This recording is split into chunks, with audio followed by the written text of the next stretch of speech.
Welcome back everyone. एक बार फिर आपको मीरब ज़ीशान और हाफिज़ इमरान की तरफ से बहुत बहुत खुश आमदीद। लेकिन आप सब बिल्कुल ठीक होंगे। हाफिज़ साहब, पाकिस्तान अपना स्क्वाड अनाउंस करने में हमेशा ताख़ीर करता है। हमने पहले भी इस बात का जिक्र किया, लेकिन मैं ये सोच रही हूँ कि जिस तरह से हमें पहले कॉलर ने ज्वाइन किया और उन्होंने हमें कहा कि खुशदिल शाह इसमें शामिल होंगे या नहीं होंगे, लोगों के बड़े जज्बात जुड़े हुए हैं कि स्क्वाड आखिर होगा क्या, कौन इन होगा, कौन आउट होगा। कुछ थोड़ी बहुत जान पहचान इस हवाले से आपकी अगर है तो। आपने कहा कि देर कर देते हैं पाकिस्तान के, और जब आपने देर की बात की तो मुझे मुनीर नियाज़ी मरहूम याद आ गया। उन्होंने उनका एक बहुत मशहूर उनकी शायरी है जिसमें वो कहते हैं, हमेशा देर कर देता हूँ मैं, कोई बात कहनी हो, कोई वादा निभाना हो, हमेशा देर कर देता हूँ मैं। तो पाकिस्तान हमेशा ही देर करता है। हाँ। ये भले देर करे, इससे देर करे, लेकिन जब ये खेलें तो उस वक्त ना ये रन्स करने में देर करें, ना ये विकेटें लेने में देर करें। उस वक्त ये बर वक्त रहें तो सारे जो गिले हैं, शिकवे हैं, वो दूर हो जाएंगे।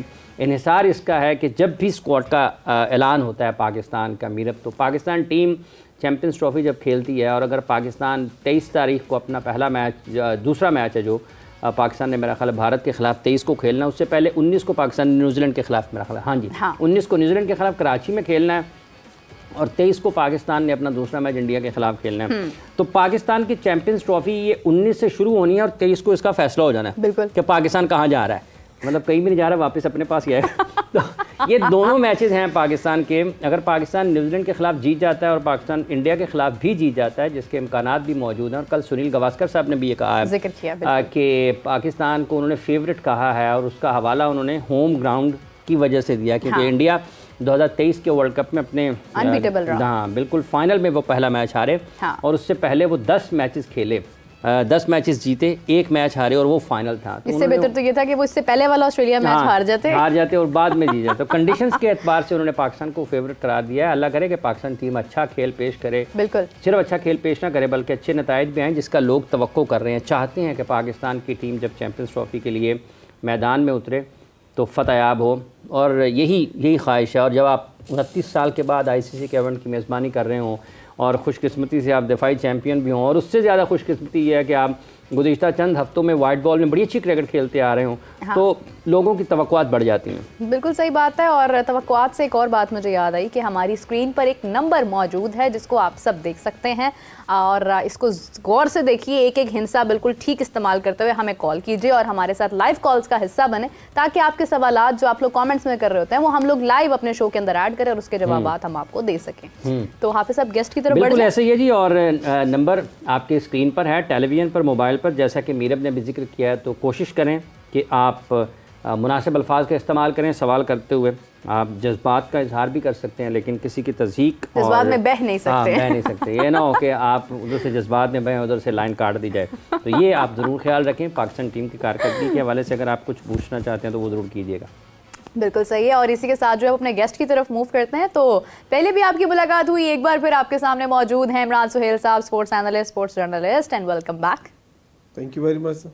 अच्छा इमरान साहब, हम लोग जब प्रोग्राम का इख्तिताम कर रहे थे तो उस वक्त चंद अल्फाज आपके यानी कि दिल ही दिल में रह गए थे, तो उसको प्लीज़ दिल से बाहर ले आइए और बताइए कि पाकिस्तान टीम का स्क्वाड भारत के स्क्वाड को देखते हुए क्या हो सकता है। देखिए, आपने सारे स्क्वाड्स का पूछा था पहले कि किस किस का अनाउंस हुआ है, तो सब टीमों ने अपने स्क्वाड्स अनाउंस कर दिए हैं। बांग्लादेश ने, न्यूजीलैंड ने, सब ने कर दिए, सिर्फ पाकिस्तान का रह गया हमेशा की तरह। अब वो सोच रहे हैं, मतलब क्या सोच रहे होंगे कि देखिए कौन सा प्लेयर कौन अनाउंस करता है, ये सोच रहे होंगे?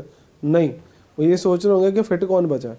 वो पूछ रहे होंगे कि फिट जेड़ा बचे उन्हें रुको। अच्छा, अब आते हैं जी 3 फास्ट बॉलर से स्टार्ट करते हैं 11 साइड से। 3 फास्ट बॉलर ऑटोमेटिकली आपके पास सेलेक्ट है, जिसमें नसीम, शाहीन और हारिस रऊफ, 3 लोग आपके पास पक्के हैं। हाँ।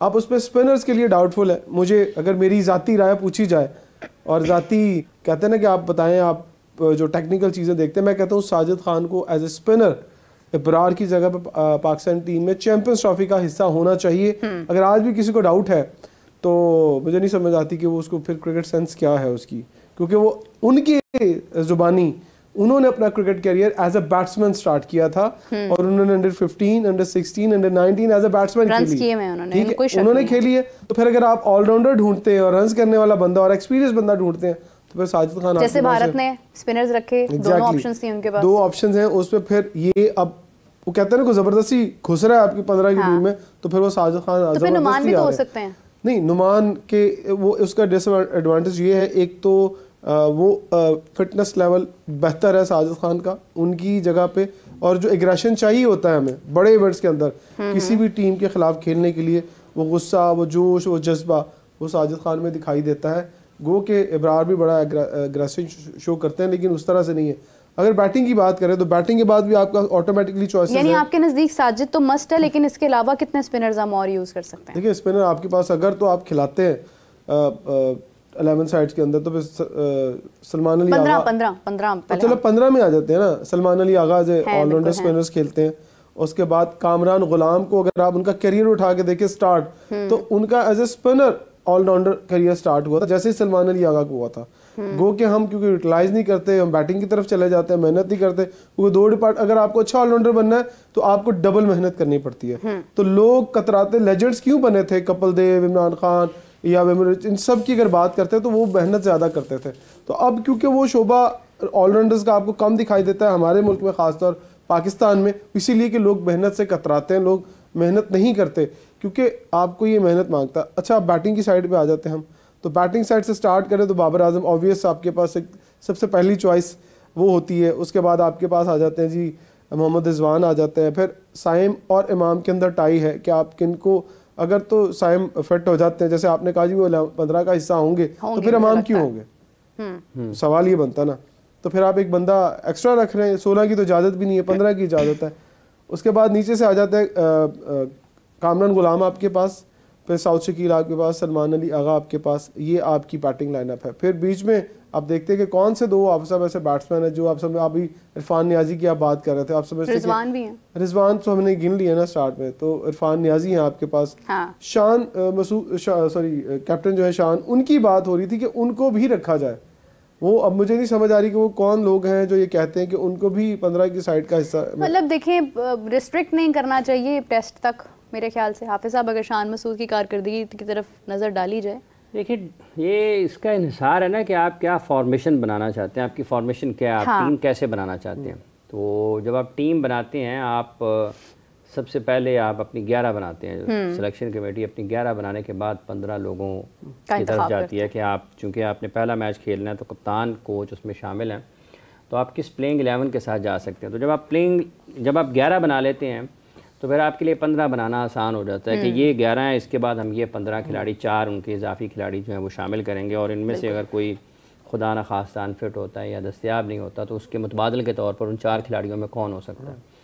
तो अब जहाँ तक ताल्लुक़ शान, चूँकि पाकिस्तान में हमेशा से होता है जब भी कोई ICC का इवेंट आता है, बड़ा इवेंट आता है ना, तो लोग मुख्तलिफ हलकों की तरफ से जिसको जो पसंद होता है वो उसके बारे में अपने ख़यालात का इज़हार करता है। जहाँ तक ताल्लुक़ शान का है, आप देखें कि अगर साइम अयूब फिट होते तो फिर ये बहस ही ना होती कि इमाम को होना चाहिए या शान को होना चाहिए या नहीं होना चाहिए। वो स्ट्रेट वे आना था फ़खर ने और साइम ने, ठीक है, तो आपका ओपनिंग पेयर बन जाना था। अब चूँकि साइम की फ़िटनेस मशकूक है और वो हो सकता है कि प्लेइंग 11 का हिस्सा ना बन सकते हों अपनी इंजरी की वजह से, तो फिर पाकिस्तान को एक दूसरे ओपनर की ज़रूरत है फ़खर के साथ, क्योंकि फ़खर के बारे में अभी फ़खर भी अनाउंस नहीं हुए हैं, लेकिन गालिब इम्कान यही है कि वो पाकिस्तान के चैम्पियंस ट्रॉफी स्क्वाड का हिस्सा होंगे।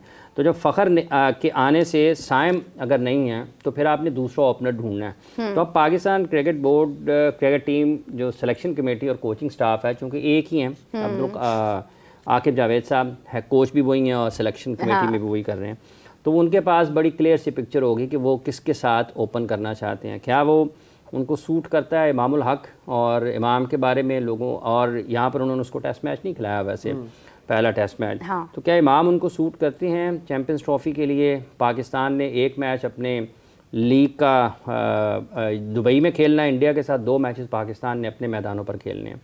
तो इन तीनों मैचेस के लिए क्या पाकिस्तान 350 की तरफ अगर देख रहा है पहले बैटिंग करते हुए, या पाकिस्तान चेस की तरफ जाता है 350 की तरफ, तो क्या पाकिस्तान को ओपनिंग में वो एक जारहाना अंदाज से आगाज़ मिल सकता है?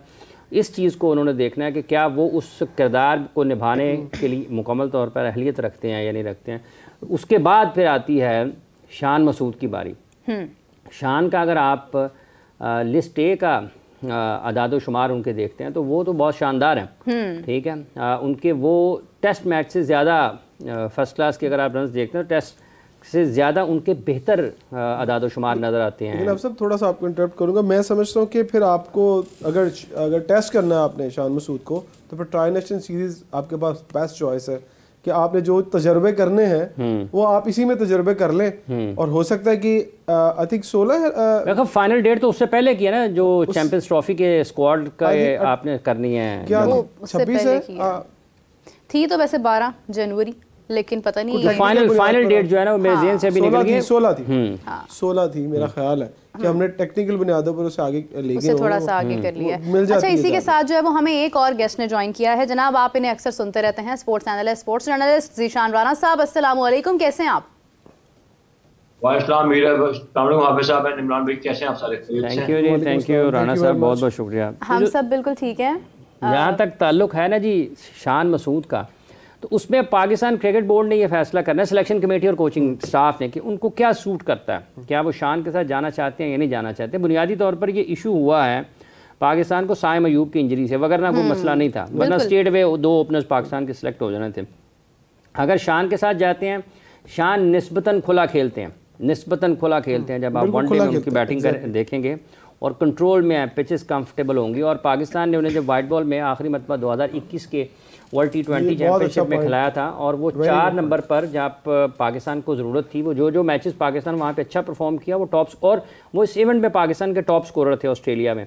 तो अब ये अगर आप जो है ये डाउट है, तो उनकी सलाहियतों से अगर आप इस्तेफादा करना चाहते हैं, वो फ्लेक्सिबल हैं आपको, अगर आप देखें कि अगर आप उनको ऊपर खिलाना चाहते हैं, अगर आप उनको मिडिल ऑर्डर में खिलाना चाहते हैं। लेकिन जब आप मिडिल ऑर्डर की बात करते हैं तो वहाँ पर तो फिर सऊद शकील भी उतने ही अच्छे हैं, अगर आप उनको शामिल करें ज़्यादा अच्छे हैं। हाँ, तो ये डिबेट है इसके ऊपर अब। लेकिन बात ख़त्म होगी कि सिलेक्शन कमेटी की सोच क्या है।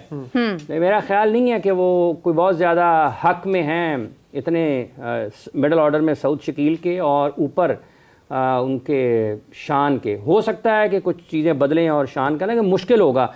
अब ये किसके साथ जाते हैं दूसरा ओपनर, ये एक होगा सवालिया निशान। और ये सवाल लेके चलते हैं राना साहब के पास, वो बंद दरवाजों में बैठे हुए। राना साहब क्या देख रहे हैं? सर्दी बहुत है sir. I am good sir, बड़ा it's a very good discussion. लेकिन मैं सोच से ये रहा हूँ कि शान मसूद का नाम अभी हम डिस्कस भी क्यों कर रहे हैं।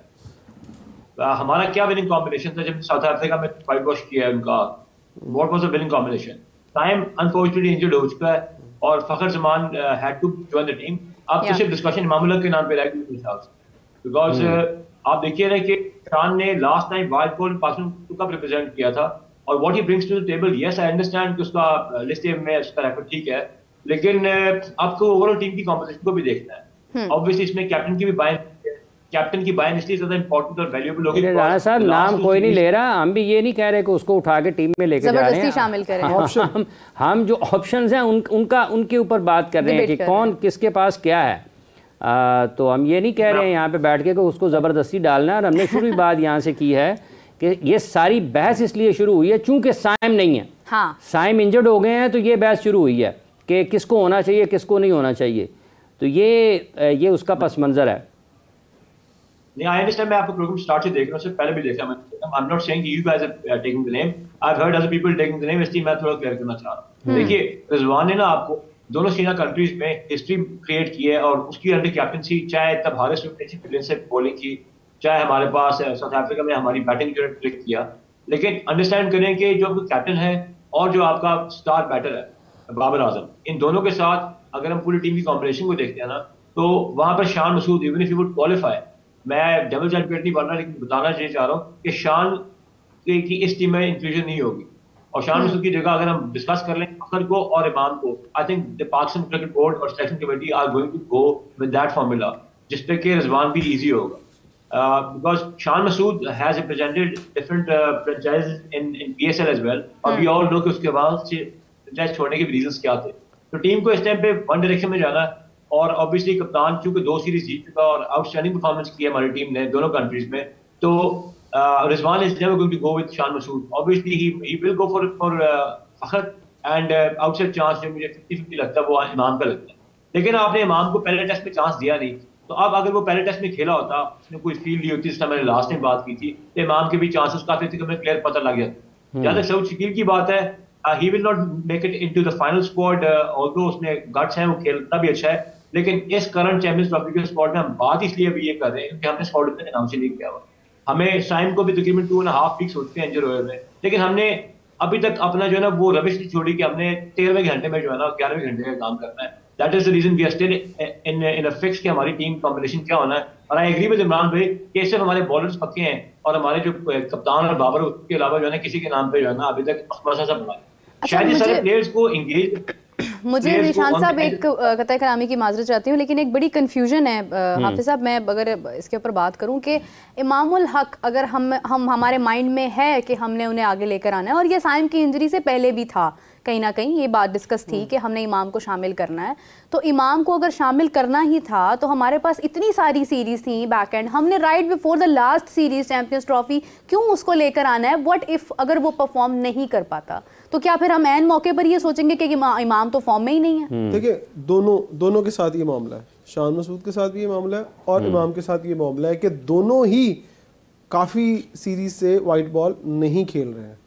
तो अगर मतलब फिर मैं ये सोचता हूँ कि यार हम क्यों पीछे चले जाते हैं, बैकअप नहीं रखते हैं, तो क्यों, और किसी में इतना हौसला भी नहीं है कि वो यंग टैलेंट में से किसी को उठाए और उठा के कहे यार नया तजुर्बा कर लो, ये भी नहीं हम कर सकते। हाँ। सो फिर हमारे पास कोई भी नहीं कर सकता, इनफैक्ट कोई भी नहीं करेगा। हालांकि अगर मैं हूँ तो मैं कर लूँ, लोग दुनिया करती है ये तजुर्बे, नए लोगों को लेके आती है और उनके तजुर्बे कामयाब भी होते हैं, लेकिन इसके लिए बड़ा दिल चाहिए। क्या ये रिस्पॉन्सिबिलिटी चीफ सेलेक्टर लेगा? क्या ये रिस्पॉन्सिबिलिटी रिजवान लेगा? रिजवान क्यों शान मसूद के साथ नहीं जाएगा? वो ज़रा स्टोरी थोड़ी बैक हैंड पे है कि वो कभी भी उसको वनडे में अगर वो आता है तो वनडे में परफॉर्म कर जाता है और वो ठीक ठाक रन्स कर जाता है, तो फिर कहीं ना कहीं अलार्मिंग सिचुएशन होगी रिजवान के लिए भी। तो यहाँ ना अपने देखे जाते हैं ज़ाती मफादात भी। तो इमाम अब हम फंस चुके हैं ऐसी चक्कर में, अब डिसीजन लेना है रिजवान ने और चीफ सेलेक्टर ने, दो लोगों का डिसीजन होगा। दोनों लोगों के डिसीजन के अलावा ना तो मोहसिन नकवी साहब इस टेक्निकल पॉइंट पर बोल सकते हैं कि वो मशवरा दे सकें, और ना ही मेरा ख्याल है कि आपकी पूरी सिलेक्शन कमेटी के अंदर या पूरे पाकिस्तान क्रिकेट बोर्ड के इस सेटअप के अंदर कोई ऐसा बंदा है जो आपको ये एडवाइस कर सके कि हाँ आप शान के साथ जाओ या इमाम के साथ जाओ। कोई भी बोलेगा वो रिस्क लेगा, वो छोड़ेगा रिजवान के ऊपर। अब रिजवान और आकिब देखें वो क्या डिसीजन लेते हैं। मुझे लगता है कि कहीं ना कहीं शायद अगर आकिब से पूछेंगे तो वो शान मसूद के साथ जाएगा, अगर रिजवान को पूछेंगे वो इमाम के साथ जाएगा। मेरी ये अपनी ओपिनियन है कि इस तरह होगा। जी जीशान साहब, मेरा अंडरस्टैंडिंग ये कहती है कि Shan Masood will not be considered, और यस आई एग्री कि आकिब जो अपना वर्ड देंगे, लेकिन ये हमें देखना चाहिए कि आकिब, हम कहते हैं ना सिलेक्शन कमेटी, तो Aqib is selection committee, Aqib is the D factor right now on all the cricket matters of for the men's cricket in Pakistan. मेरा नहीं ख्याल अगर आकिब का फुट शान के पीछे होता ना तो शान would have been seen somewhere with a new franchise in the PSL 2 to 3 years back, जब उसको चैलेंज हुआ था मुल्तान सुल्तान जब वो कैप्टनसी की थी। तो he is out of the question. Imam के बारे में if I have to talk about Imam, उसके बाद रीजन ये है जितने भी स्टार क्रिकेटर्स होते हैं ना, इमरान भाई will vouch me on that, वो डोमेस्टिक में वापस आके ना हार्ड यार्ड्स नहीं लेते। मैं लाइफ में first time why I am vouching for Imam, the only reason is yes it's a backward step, लेकिन उसने एटलीस्ट पार्टिसिपेट हर अपॉर्चुनिटी पे किया, चाहे वो शाहीन हो, चाहे वो डोमेस्टिक क्लचर हो, काजन ट्रॉफी हो, he has been there and he has performed। तो इस टाइम पे इन ऑल द ऑनेस्टी अगर हमें कोई भी सेफ बैट चाहिए for the Pakistan team as an opener, तो मैं इमाम की तरफ जाऊंगा, बिकॉज इमाम एक साइड से आपको स्ट्राइक रोटेट करके दे सकता है और दूसरी साइड से कहता है जाओ गुजारा।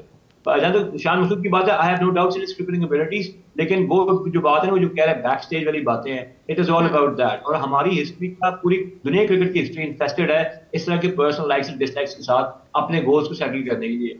सो आई थिंक जब भी हमारे पास आएगा ना ये न्यूजीलैंड के मैच से 1 घंटा पहले टीम से पूरी कि हमारी टीम से फाइनल हो जाएगी 1 घंटा पहले, तब इमाम का नाम।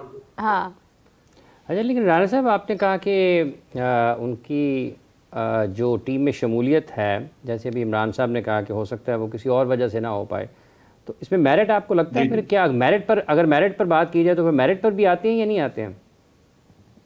सर मैं आपको ऑनेस्टली कहूँ हाफिज साहब, देखिए मेरिट पे अगर हम बात करने लगेंगे ना तो आपकी लास्ट 1.5 साल से लोग रेगुलरली क्रिकेट टीम में फीचर कर रहे हैं ना, they would not have been the part of the team. Merit पे बात करें तो अपनी सिलेक्शन कमेटी पूरी मेरिट पे नहीं आई हुई, so what to talk about merit. PCB के अंदर कई फैसले मेरिट पर नहीं हुए हैं। नहीं, लेकिन चले हम सिर्फ शान की बात कर लेते हैं ना, बाकी तो है मेरिट है या नहीं, शान की बात कर लेते हैं। क्या जब आप ये कहते हैं कि वो मेरिट पर उनकी क्रिकेटिंग जो एबिलिटीज़ हैं, खेल की सलाहियतें हैं, क्या उनको ज़्यादा अहमियत दी जानी चाहिए या फिर वो किसी को पसंद है या किसी को नापसंद है, तो कौन सा वोट आपके ख्याल में ज़्यादा मुनासिब? सर मैं आपको बताता हूँ, मुझे प्लेयर में क्या चीज़ चाहिए होती है, व्हाट आई लुक इनटू, उसकी फ्लेक्सिबिलिटी है कि नहीं है, क्या वो सेल्फलेस है कि नहीं है। इन दोनों चीज़ों पे मैं शान को टॉप पे रेट करता हूँ। That's a very honest comment. उसकी लीडरशिप स्किल्स पे I would not rate him more than 50%। लेकिन अगर एज ए प्लेयर कंट्रीब्यूशन की बात करें, टीम के लिए खेलने की बात करें, तो I find him always up there. और पाकिस्तान की क्रिकेट टीम में जो लड़का सेल्फलेस होता है ना, जो सेल्फलेस प्लेयर होता है, जो अपने आईसीसी रैंकिंग्स के लिए नहीं खेलता, उसकी जगह कोई नहीं हमारे साथ। I am being very candid. हाफिज़ साहब मेरा आपसे सवाल है, जैसे मैंने अभी बात की इमाम और शान के कंपैरिजन के ऊपर, इमामुल हक के बारे में एक आवाज़ ये भी उठाई जा रही है कि चैंपियंस कप में उन्होंने परफॉर्म किया। चैंपियंस कप तो 20 ओवर्स का था ना, तो उससे आप कैसे अंदाज़ा लगा सकते हैं कि 50 ओवर्स के अंदर भी एक प्लेयर जो है वो उसी तरह से परफॉर्म करेगा जैसे उसने अपने होम ग्राउंड्स के अंदर एक 20 ओवर्स के कप के अंदर परफॉर्म किया है, तो वो दुबई में जाकर या मुश्किल कंडीशंस में या इंटरनेशनल सतह पर भी ऐसे ही परफॉर्म करेगा?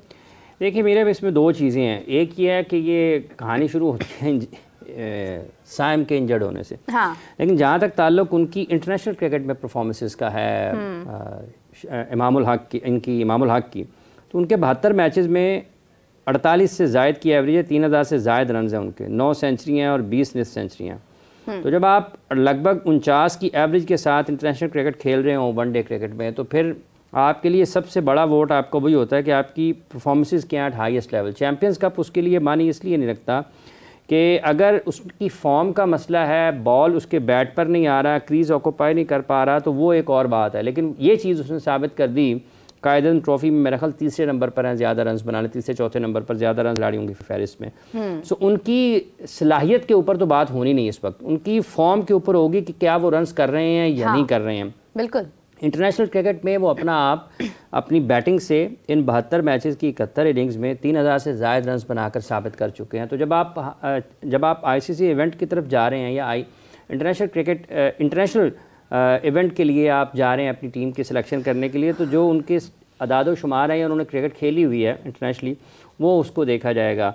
अब ये बुनियादी तौर पर चीज़ रुकती है आके टीम मैनेजमेंट की सोच के ऊपर कि वो किस हिकमत अमली के साथ आगे बढ़ना चाहती है। उनके पास ऑप्शंस हैं, मतलब वो शान को भी ले सकते हैं, ऐसी बात नहीं है कि शान को अगर लेते हैं तो कोई बहुत ही गैर मामूली फ़ैसला होगा। उसकी लिस्ट ए में इससे भी ज़्यादा परफॉर्मेंसेज हैं, ठीक है, लेकिन जो इंटरनेशनल क्रिकेट पर परफॉर्मेंस दी हुई है वो इमाम उस मामले में उनकी बर्तरी है दूसरे खिलाड़ियों के हवाले से।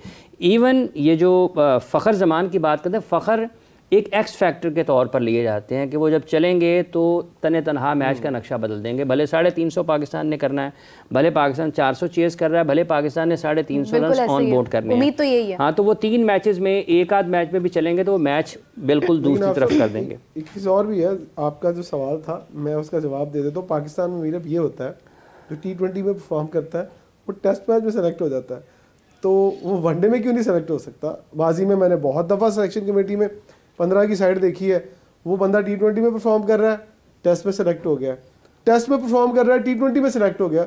इमाम का तो ट्रैक रिकॉर्ड भी है ना, रन्स किए हुए, तो T20 में वाइट बॉल के अंदर परफॉर्म किया है, तो फिर वो ऑब्वियस एक कहते हैं एक मजबूत उम्मीदवार है कि वो कह सकता है कि भाईजान मेरा जो परफॉर्मेंस है वो बोल रही है। तो आप बेफिक्र रहें, हम T20 की परफॉर्मेंस में वनडे की टीम सेलेक्ट कर सकते हैं, हमारा ट्रैक रिकॉर्ड है सर। नहीं, लेकिन अब तो चीजें चेंज हो गई हैं ना, अब तो जीरो टॉलरेंस पॉलिसी है, फिर उसके बाद आपने मेरिट के ऊपर कोई फैसले नहीं किए, फिटनेस का म्यार आपने इतना बुलंद कर दिया है, खिलाड़ियों की तनख्वाहें नहीं आ रही हैं कि वो फिटनेस टेस्ट पास करेंगे तो उनके पास तनख्वाहें आएंगी, तो फिर अभी तो नहीं ये चीज एक्सपेक्टेड होनी चाहिए। सही है ना, अगर माजी में ऐसा होता रहा है कि T20 वाला वनडे में, वनडे वाला टेस्ट में अगर इस परफॉर्मेंस बेस पे जाते हैं तो फिर ये सबसे पहली चॉइस बनते हैं। मेरा सवाल फिर वहीं पे है कि आपने T20 की बेस के ऊपर अगर इमाम को शामिल करना है तो फिर आपने इससे पिछले वनडे क्यों जाया किए? आपके पास अगर वनडे कप नहीं था राइट बिफोर चैंपियंस ट्रॉफी। मैं थोड़ा आपको ये इसलिए कि तब साइम खेल रहा था, तब साइम परफॉर्मेंस में था, अब साइम इंजर्ड है। हम सारे सवाल और सारी कंफ्यूजन क्यों कर रहे हैं? Saim is out of the team, इसलिए हमें इमाम को और शान हमने लाजमी कर दिया है, वरना इमाम स्क्वाड में जरूर होते, वरना ये बहस ही नहीं होती। आप कभी भी हम ये सवाल ना, हम किसी और प्लेयर पे बहस कर रहे होते।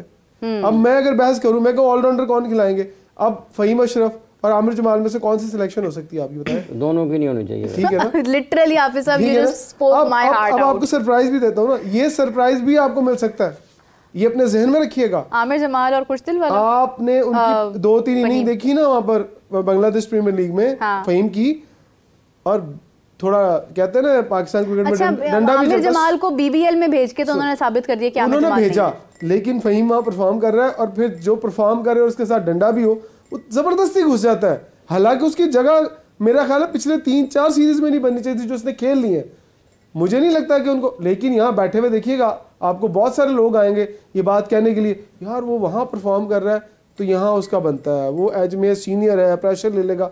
ये सारी बातें जो है ना, कुछ प्लेयर के लिए तो मैं समझता हूँ कि हाँ, आज यहाँ पर अगर बाबर लेवल के या फ़खर लेवल के प्लेयर पर ये बात हो रही है वो समझ में आती है, लेकिन इन जैसे प्लेयरों के लिए समझ नहीं आती, क्योंकि हमने एक ऑलराउंडर डालना ही डालना है। तो मुझे बताएं कौन सी चॉइस है आपके पास ऑलराउंडर डालने के लिए? कामरान गुलाम किस नंबर पर खेलेंगे? कामरान गुलाम 5वें नंबर पर ही खेलेंगे, 4थे या 5वें नंबर पर खेलेंगे। इसके अलावा आपके पास क्या चॉइस है बताएं ना। ओपन अगर आपके पास 2 ओपनर है, शान मसूद को या इमाम को, किसी को भी नहीं, फ़खर ओपन करेंगे, 1 डाउन बाबर आएंगे, 2 डाउन आप उन्हें भेज सकते हैं, या फिर 5वें नंबर पर भेज सकते हैं। और भी रिजवान भी हैं बीच में, साउथ शकील भी खेलते हैं, फिर उसके बाद आपके सलमान अली आगा भी हैं। बैटिंग आपकी बहुत तगड़ी है। इरफान खान न्यासी अगर होते हैं, देखिए इरफान खान न्यासी होते कैसे 11 में तो नहीं आते, 10 बैट्समैन खिलाने वो नहीं आते, वो कैसे आ जाएंगे। फिर आपके पास 3 फास्ट बॉलर, एक आपके पास स्पिनर और एक ऑलराउंडर। आप चॉइस कर लें कि किसको रखना है। सलमान अली आगा हैं, इब्रार हैं, साजिद हैं। आपको 2 सरप्राइज में आज लिख लें बात, 2 सरप्राइज आपको आपकी 15 रुकनी टीम में ऐसे मिलेंगे, आप कहेंगे यार कितों आ गए। और होता है ऐसा। और वो कौन हो सकते हैं? जिनके मैंने नाम लिए ना, हर दफा सरप्राइज देते हैं, हर दफा। और प्रेस कॉन्फ्रेंस में जब 15 अनाउंस हो रहे होते हैं ना, तो सब एक दूसरे का मुंह देख रहे होते हैं कितों आ गए।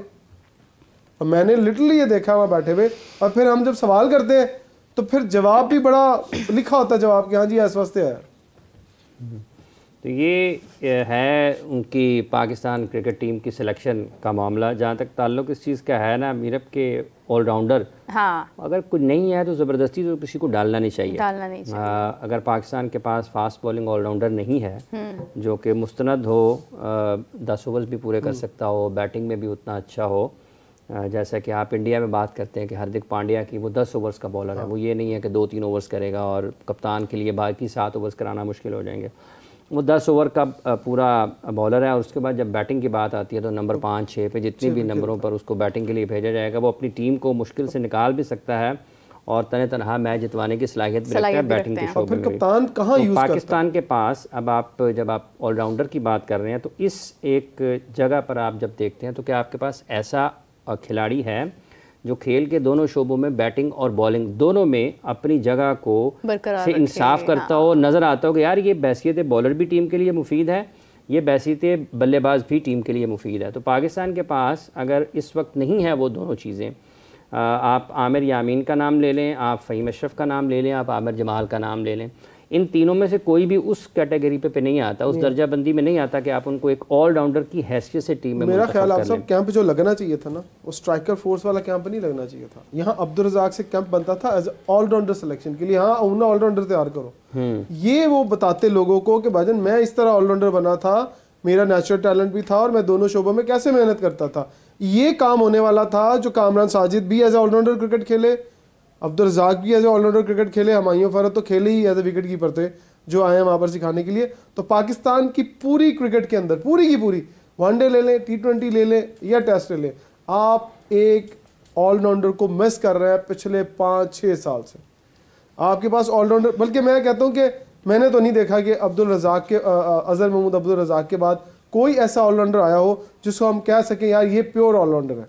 फ़हीम अशरफ थोड़ी देर के लिए बीच में आया, फिर एक लड़का था इमाद भट्ट, वो थोड़ी देर के लिए बीच में आया, उसको भी थोड़े से मैचेस खिलाए, लेकिन कोई ऐसे कोई आउटस्टैंडिंग टैलेंट नहीं है एज ए ऑलराउंडर। वो हमने हमेशा ही लैक किया है, शायद किसी का ध्यान नहीं गया, दूसरे काम बहुत ज़्यादा पाकिस्तान के अंदर, उधर चले जाते हैं लोग। ये एलिमेंट दुनिया भर में देखें, आज कोई ऐसी टीम उठा लें दुनिया की, आज 7 टीमें अनाउंस हो चुकी हैं, हर किसी के पास 2 स्पेशलिस्ट ऑलराउंडर होंगे, फास्ट बॉलर और स्पिनर भी। नहीं है तो हमारे पास नहीं है। सलमान अली आगा को मैं रेट हमारे पास शादाब तो हैं, और शादाब से बेहतर ऑलराउंडर कौन हो सकता है? हाफिज साहब देखें, ये बहुत बड़ा हमारे पास है, हम मिस कर देते हैं हमेशा प्रोग्राम में ठंडा ना रहे।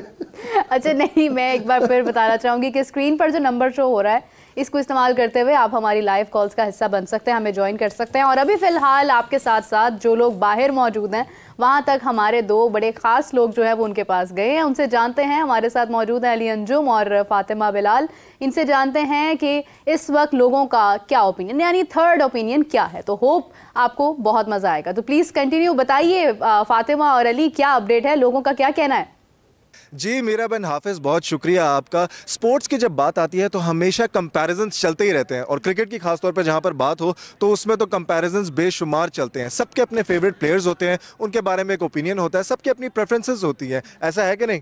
जी बिल्कुल अली, जैसे कि आपने बात की यहाँ पे कंपैरिजन्स की, तो हर एक के सेपरेट फेवरेट प्लेयर्स होते हैं, फेवरेट टीम्स होती है। और मैं समझती हूँ पाकिस्तान का जो कंपैरिजन है वो तो सिर्फ एक ही मुल्क से होता है, वो है भारत से। आए आज बच्चों से जानते हैं, क्रिकेट एकेडमी में हम आए हुए हैं, वहाँ पर प्लेयर्स से जानते हैं कि जो यहाँ पे बच्चे खेलते हैं उनका फेवरेट प्लेयर कौन है, वो किसको प्रेफर करते हैं, और कंपैरिजन्स में विक्ट्री किसकी होती है। मुझे बताएं, जब कंपैरिजन की बात आती है, रिजवान का और धोनी का कंपैरिजन किया जाता है कि कैप्टन में से आपके हिसाब में से दोनों से बेटर कौन कैप्टन है? मेरे हिसाब से धोनी ज़्यादा अच्छा कैप्टन है, उसका कैप्टनसी माइंड ज़्यादा अच्छा था रिजवान के मुकाबले में। रिजवान ज़्यादा सही नहीं है? नहीं रिजवान नहीं है। एक्टिंग ज़्यादा अच्छी करता है कि बैटिंग ज़्यादा अच्छी करता है? बैटिंग ज़्यादा अच्छी करता है। धोनी सुना बेइज्जती भी बड़ी करता था खिलाड़ियों की। ये तो होता है फिर क्रिकेट में।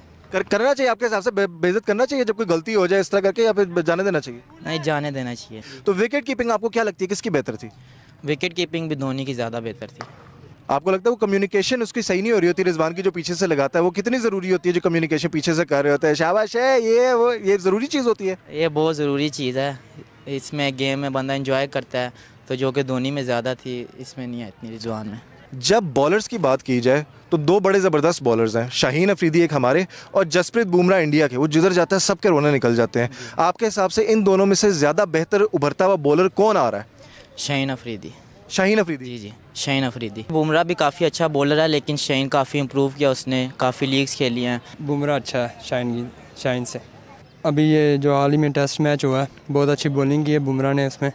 तो वैसे ही बुमराह मुझे शुरू से पसंद था, और स्किल वगैरह स्विंग दोनों कर लेता है, तो इस वजह से मुझे अच्छा लगता है बुमराह। मोहम्मद रिजवान एक अच्छे कैप्टन है या MS धोनी? धोनी अच्छे कैप्टन थे। धोनी ने जो है बहुत से वर्ल्ड कप जिता के दिए हैं मेरे, और मैचेस भी जिता के दिए हैं, और जो उनका माइंड सेट है वो बहुत अच्छा था। रिजवान और धोनी, इन दोनों में से एक फेवरेट प्लेयर कौन है? मेरा धोनी है, बिकॉज उसकी स्किल्स ज़्यादा मैटर करती हैं और उसका एक्सपीरियंस, जिस तरह की उसकी विकेट कीपिंग थी और उसकी कैप्टनसी, उसका कोई जोड़ नहीं है। आई डोंट थिंक कि रिजवान के साथ उसका कंपैरिजन बनता है। तो रिजवान में क्या कमी है? रिजवान को अगर आप कोई पैगाम देना चाहें कि यार अपने आप को बेहतर करें as a captain, as a wicket keeper? देखिए वो भी बहुत अच्छे है, वो पाकिस्तान का आई कैन से बाबर के बाद जो लीड कर रहे हैं टीम को वो रिजवान है, क्योंकि वो कैप्टन बन गए, उनकी कैप्टनसी बाबर से ज़्यादा अच्छी है।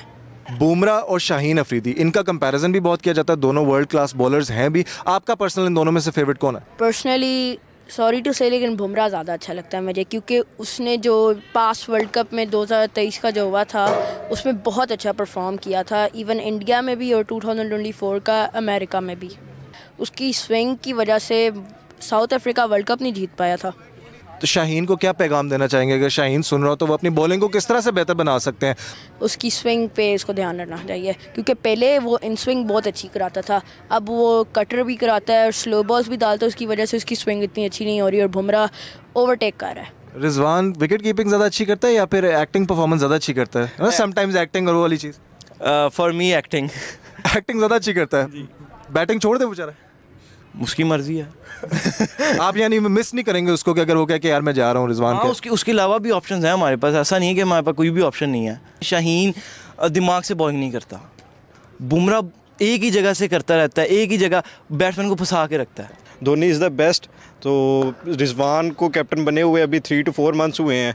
वो अलग बात है कि टीम के अंदर थोड़ी सी 2 ग्रुप्स बने हुए हैं मेरे ख्याल से, एक बाबर ग्रुप और एक शाहीन ग्रुप। उस वजह से थोड़ा मसले आ रहे हैं, लेकिन बाकी पाकिस्तान बेस्ट है। जो रिजवान है उसकी कैप्टनसी में बहुत पाकिस्तान ने आगे गए हैं। मेरे ख्याल से शाहीन बेस्ट है। बुमराह थोड़ा ओल्ड हो गया है, शाहीन अब थोड़ा अपने रिदम में है, इस वजह से आई लाइक शाहीन। शाहीन अच्छे बॉलर है या फिर बुमराह? और उसकी क्या वजह है? क्योंकि बुमराह का स्विंग और उसकी पेस, उसका लाइन और लेंथ और उसकी बड़ी अच्छी एजिलिटी है, और ज़रा उसका पेस, बॉलिंग सब कुछ उसकी ज़्यादा शाहीन से बेहतर है। MS धोनी। रिजवान नहीं सही खेलता? सही खेलता है, लेकिन MS धोनी ज़्यादा अच्छा है। धोनी ज़्यादा टैलेंटेड था। क्या वजह थी आपको लगता है कि धोनी ज़्यादा कामयाब था, ज़्यादा टैलेंटेड था, और रिजवान में ऐसी क्या चीज़ें नहीं हैं? धोनी मैच फिनिश करके आता था और रिजवान नहीं फिनिश कर सकता। नहीं, रिजवान देख के अच्छा खेलते हैं, लेकिन फिनिश MS धोनी अच्छा करता था। और अगर मैं बॉलर्स की बात करूं, बुमराह और शाहीन अफरीदी, इन दोनों में से आपके हिसाब से बेहतर बॉलर कौन है, ज़्यादा खतरनाक बॉलर कौन है? शाहीन अफरीदी। आगे वाला बॉल बहुत तेज़ करते हैं और स्विंग करते हैं, और पहले ओवरों में विकेट निकालने की कोशिश करते हैं। क्या एक क्रिकेटर से मिलने का मौका मिले, किससे मिलोगे? बाबर आजम से। तो बाबर आजम को मिलके क्या कहोगे? फ़र्ज़ करो बाबर आजम देख रहे हैं, अभी तुम्हें टीवी पे देख रहे हैं, हामिद को लगा के बैठे हैं, क्या कहना चाहेगा हामिद बाबर आजम से? कुछ नहीं, मैंने अच्छा, मैं फेवरेट हो, लेकिन मिलके कुछ नहीं कहोगे? नहीं, बस मिलना। मिल के बस आ जाओगे? ज़्यादा फ्री नहीं कराना, ज़्यादा सर पे नहीं चढ़ाना। जी। बाबर भाई, ज़्यादा हमने फ्री नहीं कराना आपको, बस मिल के तस्वीर खिंचवाओगे? जी हाँ, बस एक फ़ोटो खिंचवा दीजिएगा, उससे ज़्यादा नहीं। स्टार यहाँ भी हमारे साथ स्टार खड़ा हुआ है, आपसे बेहतर, बाबर से बेहतर बैटिंग कर लेते हो? नहीं बाबर से बेहतर बैटिंग नहीं करते। इंटरनेशनल प्लेयर्स में फेवरेट कौन है? बाबर आजम। इंटरनेशनल में भी बाबर आजम है? बाबर के अलावा तुम्हें कुछ नहीं दिखता? नहीं। मतलब सिर्फ अगर सारे प्लेयर टीम खड़ी होगी तो सिर्फ बाबर से मिलोगे? बाबर से। लेकिन कहोगे कुछ नहीं जाके? मोहम्मद रिजवान अच्छा बैट्समैन है या MS धोनी? MS धोनी, क्योंकि उसकी कैप्टनसी बड़ी अच्छी है और वो विकेट कीपिंग अच्छी करता है और टीम को उसको संभालना आता है। आपका फेवरेट बॉलर जो है पाकिस्तान की टीम में से कौन है? पाकिस्तान की टीम में से फेवरेट बॉलर नसीम शाह। वो गनी में भी आता है और बड़ा फ्रेंडली रहता है, बड़ा अच्छा नेचर का इंसान है, वो सारे बच्चों से मिलता है, घुल मिल के रहता है। आपके ख्याल में बुमराह ज़्यादा अच्छे हैं या शाहीन शाह? बुमराह। और वो किस वजह से? क्योंकि बुमराह के जौन से यॉर्कर्स और उसकी जौन सी स्ट्रेंथ अच्छी है ना, वो ज़्यादा सही है, उसकी स्किल्स भी ज़्यादा सही हैं। वो शाहीन शाह अफरीदी इंजर्ड रहता है और ज़्यादातर नखरे ड्रामे वगैरह करता है, तो इसलिए मुझे बुमराह पसंद है इस कंपैरिजन में से। तो कोई एक एडवाइस, कोई एक टिप जो आप यहाँ से शाहीन को देना चाहें?